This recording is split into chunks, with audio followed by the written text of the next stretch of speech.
Hey guys, आज मैं एक ऐसी रियल स्टोरी एक्सप्लेन करने वाली हूँ जिसमें 17 साल की लड़की जिसका नाम अरीला होता है वो सभी के साथ घपाघप करने के लिए मजबूर होती है। उसकी मजबूरी का क्या कारण होता है वो आपको ये स्टोरी सुन के पता चल जाएगा। मूवी के स्टार्ट में हमें दिखाया जाता है कि अरीला एक बर्थडे पार्टी में आई हुई होती है और अपने दोस्तों के साथ काफी एंजॉय कर रही है। फिर उसकी फ्रेंड्स मिलकर उसे जबरदस्ती से ड्रिंक पिला देती है। फिर वो अपने दोस्तों से कहती है कि मुझे चलना चाहिए क्योंकि घर पे मेरे मॉम डैड मेरा इंतजार कर रहे होंगे। लेकिन उसकी फ्रेंड उसे कुछ मिनट और रुकने को कहती है और इस पर वो गुस्सा होकर वहाँ से अकेले ही निकल आती है। फिर वो एक सुनसान जगह पे आके अकेली खड़ी हो जाती है और वहाँ खड़े होकर लिफ्ट मांग रही होती है। तभी एक कार आकर वहाँ रुकती है और वहीं दूसरी तरफ उसके पेरेंट्स को दिखाया जाता है जो बहुत ज्यादा परेशान हो रहे होते हैं। इसीलिए घर से बाहर उसके फादर उसका वेट कर रहे होते हैं और वो देखते हैं कि एक कार वाला उसको वहाँ ड्रॉप करके वहाँ से जाता है। फिर उसके घर के अंदर आने पर अरीला के डैड उसे बुलाते हैं जो कि पेशे से एक पुलिस ऑफिसर होते हैं। और वहीं अरीला अपने डैड के पास आती है और बोलती है बोलिए डैड। उसके डैड उसे पूछते हैं कि तुम घर कैसे आई। अभी अरीला कुछ बोलती नहीं है। अरीला के खामोश रहने पर उसके डैड उसे बोलते हैं कि पैंट उतारो। तभी अरीला की मॉम पूछती है कि आप क्या कर रहे हो। तभी अरीला के फादर उसकी मॉम को चुप रहने को कहते हैं क्योंकि उसके फादर के दिमाग में ये ख्याल आ रहा था कि अरीला किसी के साथ घपाघप करके आई है। अरीला ये सब देखकर बहुत ज्यादा शॉक हो जाती है और आंख में उसके आंसू आने लगते हैं और वो अपना बॉटम उतार देती है। ये देखने के बाद उसके फादर उसको वापस पहनने को कहते हैं लेकिन उसके फादर उसे लेट आने की सजा देते हैं। वो स्टोर रूम में जाकर वहाँ से कैंची लेके आते हैं और उसकी पैंट और टी शर्ट फाड़ देते हैं। घर से बाहर रोड पर खड़ा कर देते हैं और कहते हैं कि 6 बजे से पहले यहाँ से कहीं हिलना नहीं। अरेलिया अपने फादर को इसके लिए धन्यवाद कहती है लेकिन उसकी आंखों में आंसू होते हैं। वो सड़क पर अकेली होती है। वहाँ बैठे बैठे वो पत्थर से एक पेंटिंग बनाती है। अगली सुबह फिर से दिखाया जाता है कि उसके फादर उसके पास जाते हैं, फिर से एक पनिशमेंट देते हैं। पनिशमेंट ये होती है कि 1 मिनट में बेड और तकिए पर कवर चढ़ाना होता है। अरेलिया भी कोशिश करती है लेकिन वो 1 मिनट में वो सब पूरा नहीं कर पाती। तभी उसके डैड का फोन आ जाता है और वो वहाँ से चले जाते हैं। फिर अगले सीन में दिखाया जाता है कि अरेलिया अपनी मम्मी और छोटी बहन के साथ एक टूर पे आई होती है और वो तीनों बहुत मस्ती भी करते हैं। पानी में एक साथ स्विम करते हैं। वापस जाते वक्त अरेलिया गाड़ी ड्राइव कर रही होती है। तभी रास्ते में 2 बड़े पत्थर दिखाई देते हैं। उसकी मॉम गाड़ी से उतरकर बाहर जाती है। अरेलिया की मॉम उसको गाड़ी को वहाँ से निकालने के लिए इशारा देती है। तभी अरेलिया का पैर ब्रेक से हटकर एक्सीलेटर पर चला जाता है जिससे गाड़ी उनके ऊपर चली जाती है। अरेलिया और उसकी छोटी बहन अपनी मम्मी को गाड़ी में लोड करके हॉस्पिटल लेके आते हैं और तभी एक पुलिसमैन जो कि उसके फादर का दोस्त होता है वो अरेलिया के पास आकर कहता है कि आपकी मॉम कोमा में है और कहता है कि बहुत कम चांस है कि आपकी मॉम कोमा से बाहर आ सके। तभी अरेलिया अपनी मॉम को देखने जाती है तो वो देखकर काफी गिल्टी महसूस करती है। उसके बाद अरेलिया और उसकी छोटी बहन घर आती है। घर आने पर उनकी दादी उनको खाना खाने को कहती है पर अरेलिया काफी रूड बिहेव करती है और वो खाना खाने से मना कर देती है। उसके बाद जब वो अपने फादर के साथ होती है तो उसका फादर बोलता है कि इसके लिए मैं तुम्हें कोई पनिशमेंट नहीं देना चाहता क्योंकि इससे कोई हेल्प नहीं होगी। तभी अरेलिया कहती है कि मैं इसके लिए पनिशमेंट खुद ढूंढ लूंगी। तभी उसका फादर उसे चुप रहने को कहता है और कार में बैठ के वहाँ से चला जाता है। लेकिन यहाँ अरेलिया काफी ज्यादा गिल्टी फील कर रही होती है और अपने आप को पनिश करने के लिए वो कुछ भी करने लगती है। वो वॉशरूम में जाती है जहाँ उसे टॉयलेट पेपर का बॉक्स मिलता है जिसकी मदद से वो अपने पैंट को फाड़ देती है और वो फ्लाईओवर पर जाती है और गाड़ियों से लिफ्ट मांगती है पर कोई लिफ्ट देने के लिए तैयार नहीं होता। तभी कुछ देर बाद एक कार रुकती है जिसमें 4 लड़के होते हैं। वो अरेलिया को लिफ्ट दे देते हैं और वो अपने गाड़ी में उसे बीच में बिठाते हैं। उसके बाद वो उसका नाम पूछते हैं। वो अपना नाम माया बताती है। फिर वो अंताक्षरी खेलते हैं जिसमें एक वर्ड देते हैं जिसपे उन्हें गाना गाना होता है। फिर कुछ देर बाद वो अरेलिया से गाना गाने को कहते हैं। फिर वो कहती है कि मुझे गाना गाना नहीं आता और फिर वो ये कर देती है जिसके बाद वो चारों लड़के उसे देखकर हैरान हो जाते हैं। उनमें से एक लड़का जो उसके बगल में बैठा होता है वो उसके यहाँ वहाँ छूने लगता है और तभी वो वॉमिटिंग करने लगती है। वो जल्दी से उस लड़की को उतार देते हैं और वो उसको वहाँ अकेला छोड़कर वहाँ से चले जाते हैं। इसके बाद एलिना पूरे सुनसान जगह पे अकेली होती है। तभी उसकी छोटी बहन का फोन आता है। वो एलिना से पूछती है कि तुम कहाँ हो लेकिन एलिना उसे कुछ नहीं बताती और वो कहती है कि जब मॉम को होश आ जाएगा तब मैं वापस आ जाऊंगी। और वो अपनी छोटी बहन से कहती है कि तुम फादर को मत बताना कि हमारी बात हुई थी, ये हमारा सीक्रेट होना चाहिए। पर उसकी छोटी बहन उससे कहती है कि फादर आपको ढूंढ लेंगे। पर तभी एलिना फोन काट देती है और तभी वो एक जंगल से गुजर रही होती है तो उसको एक जगह मिलती है जिसके अंदर वो जाने लगती है। तभी वो एक गाड़ी की आवाज सुनती है और छुपने की कोशिश करती है। उसके बाद उसका पैर एक ट्रैप में फंस जाता है। वो गाड़ी वहाँ रुक जाती है। गाड़ी से एक लड़का उतर कर आता है। उससे पूछता है कि क्या आप ठीक हो, जिसपे एलिना उसे कहती है कि मुझे कोई प्रकार की हेल्प की जरूरत नहीं है। वो कटर से उसके ट्रैप को खोलने लगता है और वो खोल कर जाने लगता है। वो लड़का उससे कुछ पूछने लगता है। तभी एलिना गुस्सा हो जाती है। एलिना उसे यहाँ से जाने को कहती है। गाड़ी वहाँ जाने लगती है तो गाड़ी पर पत्थर मारने लगती है। फिर वो लोग उसे गाड़ी में बिठा लेते हैं। फिर वो उसे अपने फार्म पे ले जाते हैं जहाँ वो लड़का उसके शू को चिपकाने की कोशिश करता है। तभी वो लड़का उससे पूछता है कि आपका नाम क्या है तो वो बताती है कि मेरा नाम माया है। फिर एलिना पूछती है कि मुझे यहाँ पर कोई काम मिलेगा,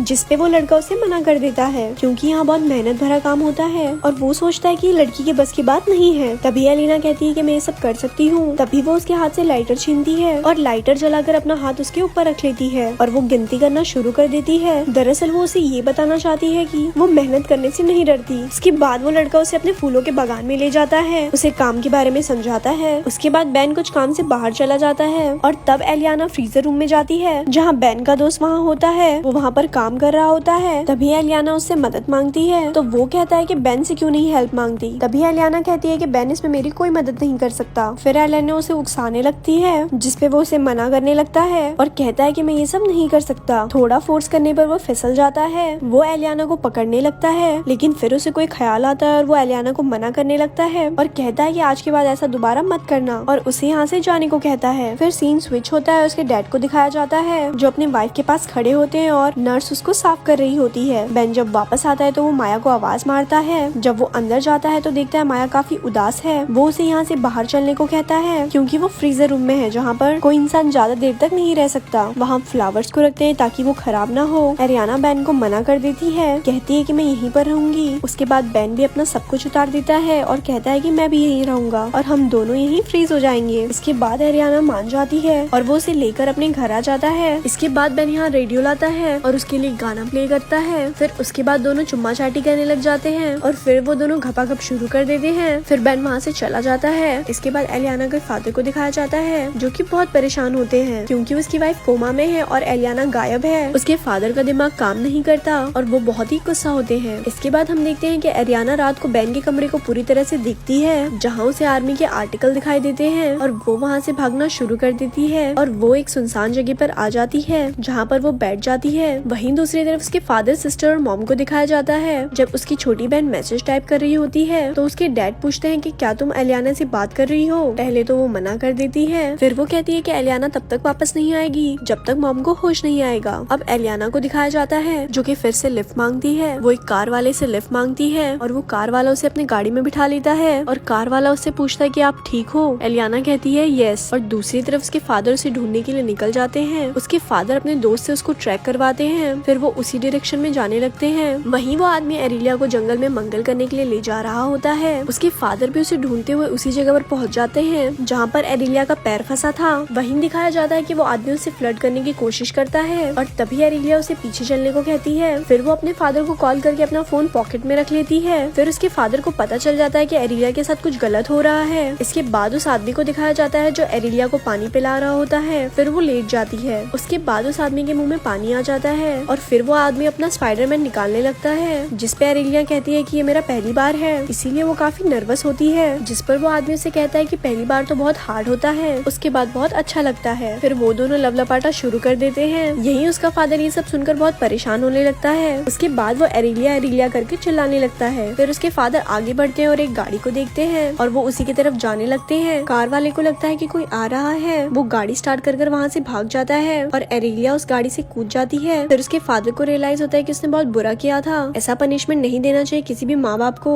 इसके बाद दोनों गले मिलते हैं। फिर वो हॉस्पिटल में आते हैं जहाँ एरिलिया अपनी मम्मी के साथ होती है और इसी के साथ ये मूवी यहाँ खत्म हो जाती है। ऐसी ही और स्टोरी सुनने के लिए हमारे पेज को लाइक करें। धन्यवाद।